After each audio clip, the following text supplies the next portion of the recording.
Bismillahirrahmanirrahim. Alhamdulillahirabbil alamin.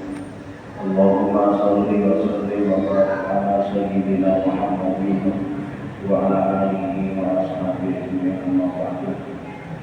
La hadratina bil Mustafa sayyidina Muhammadin sallallahu alaihi wasallam wa ala alihi wa sahbihi summa la hadratil mu'allif wal kitab Syekh Muhammad Nawawi bin Marjani summa la hadratil mu'allif wal hadis Syekh Imam Masyudi summa la hadratil Syekh Abdullah bin Muhammad bin Ali Jawabi bin Rahimah bin Ahmad bin Jalal summa la hadratil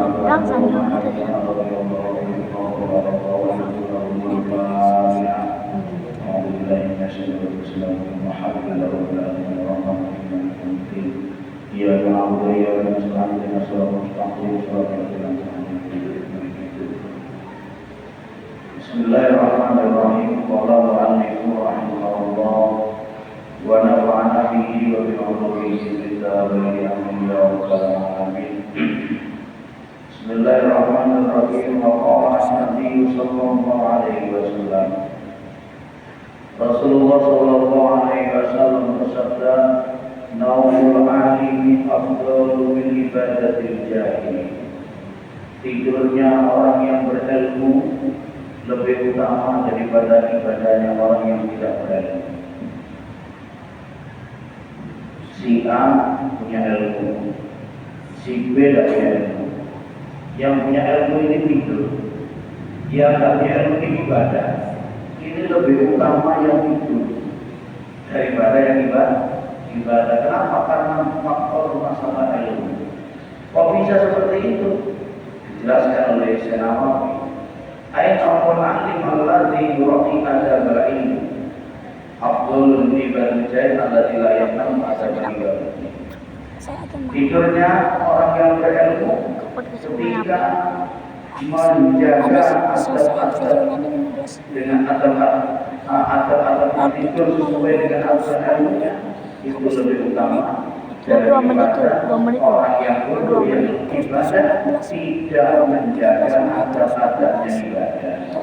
Misalnya kayak Pak Tul ini orang yang berilmu, contoh saja, beneran juga tidak apa-apa. Pak Tul orang yang berilmu misalnya, kemudian jam 11:30 siang tidur.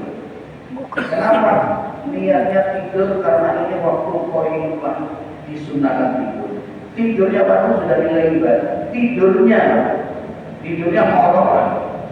Tapi karena tidurnya karena ini disunahkan oleh Nabi. Kemudian dengan niatan nanti kalau saya tidur waktu koimah nanti tahajudnya saya buat. Niat tahajud. Tidurnya saja sudah nilai ibadah. Tata karamnya tidur yang lebih utama diajarkan oleh Nabi, kepalanya kalau di Indonesia banyak kepalanya di utara, miringnya menghadap ke kiblat.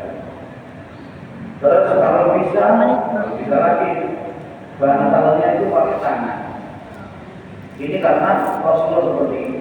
Kok tidurnya ngikuti contohnya Rasulullah, tidurnya saja beribadah.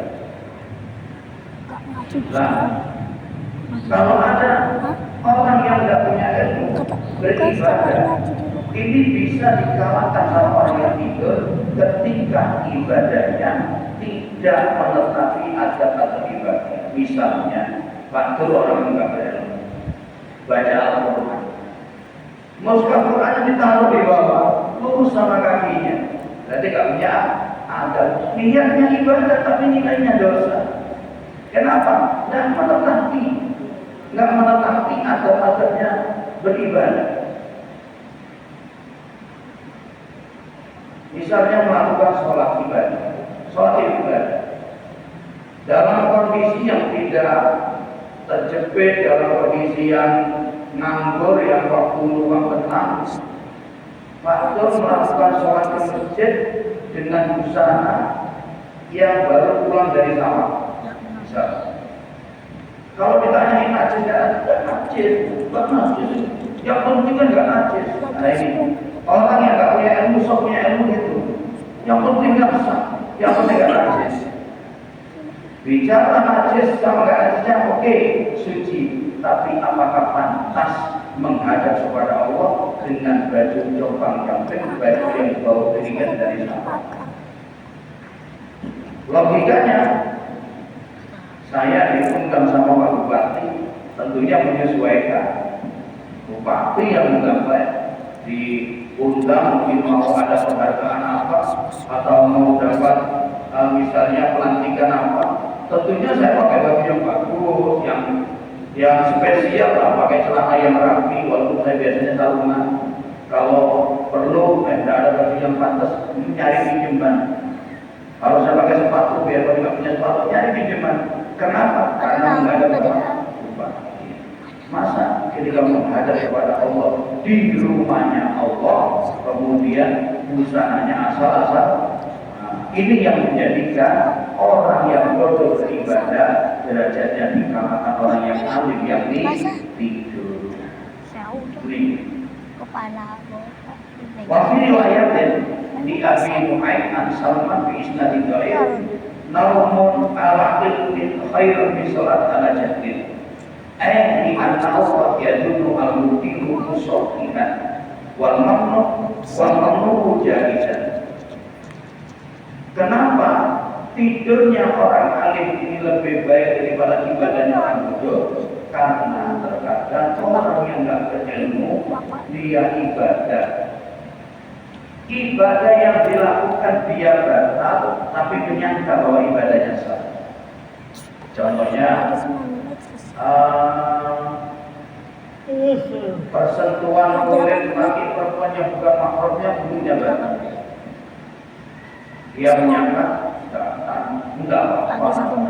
Berarti dia sholatnya enggak sah, tapi menyangka dia sholatnya sah. Kenapa? Gara-gara punya ilmu. Atau waktu jaizan, atau perkara yang dilakukan dianggap boleh. Pakai sarung, sarungnya lobang, auratnya kelihatan, tidak apa-apa. Kalau saya harus merokok sedikit aja, gara-gara kena rokok misalnya. Padahal yang dilakukan sholat membuka auratnya dilarang. Kok terus dilakukan menyangka itu boleh? Nah ini sholatnya sebenarnya nggak benar, tapi dianggap dia benar. Sementara yang alim tidur ngorok, tapi sesuai niatnya dia baik, sesuai dengan ajaran Nabi, maka yang tidur dianggap ibadah, yang ibadah tidak dianggap ibadah. Kama Nadar Ibnu Al-Azuri As-Sahabi, seorang sahabat namanya Nadar bin Azur mengatakan, man abadallahu bi jahlin kana ma yusiku aksara bima yusiku. Orang yang beribadah kepada Allah dengan ketidakkertian aturan ibadah, berangkat haji dan ngerti tata caranya haji, sholat dan ngerti tata caranya sholat, maka kata Dor Ibnu Al-Auzur mengatakan bahwa perkara yang merusak ibadahnya pasti lebih banyak daripada yang benarnya. Kalau melakukan ibadah tidak ngerti tata caranya ibadah. Wa tamama wa asilat Ibnu Al-Asqaf Al-Ka'ab itu ghairi fikir kahimalin atau orang yang beribadah tanpa ilmu fikih, sholat tanpa ngerti ilmunya sholat, puasa tanpa ngerti ilmunya puasa, maka seperti khimar penggilingan.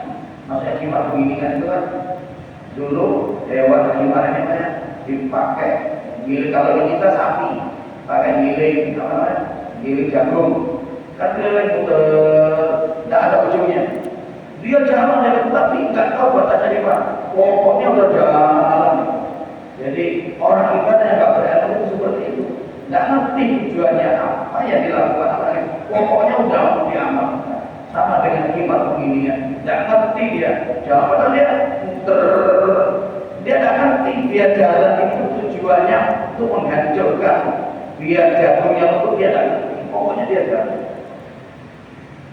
Ini menunjukkan betapa pentingnya ilmu. Wa qala Nabi sallallahu alaihi wasallam, Rasulullah sallallahu alaihi wasallam bersabda, "Man ta'allama ba'dan min al-ilm." Ini kitabnya sama dengan minggu lalu ya, kitab Nafiul Qaul karangannya Syekh Nawawi bin Umar Al-Jawi Al-Madani.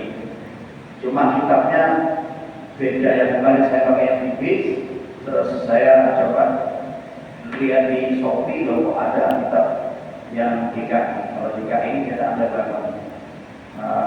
Murah ya, 50.000 ya. Biar berbagai latihan dibantu. Kalau yang kemarin itu 10.000 dapat. Rasulullah SAW bersabda, "Man ta'allama ba'dan min al-ilmi ya'mal bi aw lam ya'mal bi kana afdal min ayyi shalah min ayyi sholli alfa rak'atin tatawwu'an." Barang siapa yang belajar satu bab dari ilmu. Sekarang kita hadir belajar masalah sholat. Sekarang kita belajar hadir di sini belajar satu bab tentang keutamaan ilmu dan keutamaan ulama.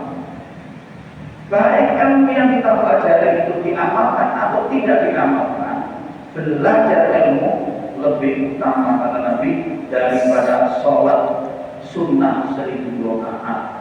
Baik, sholat sunnah 1000 rakaat, kapan kita sempat sholat sunnah 1000 rakaat? Ini asal hadir saja, mendengarkan aja, diamalkan atau tidak diamalkan, nah hadirnya saja sudah dapat pahala. Wa hadza yadullu ala anna al-ilma asyrafat jawharun min al-ibadah. Hadis ini menunjukkan bahwa ilmu itu lebih utama. Ilmu itu ibadah mutiara daripada ibadah. Walakin tadi ada keterangan diamalkan atau tidak diamalkan.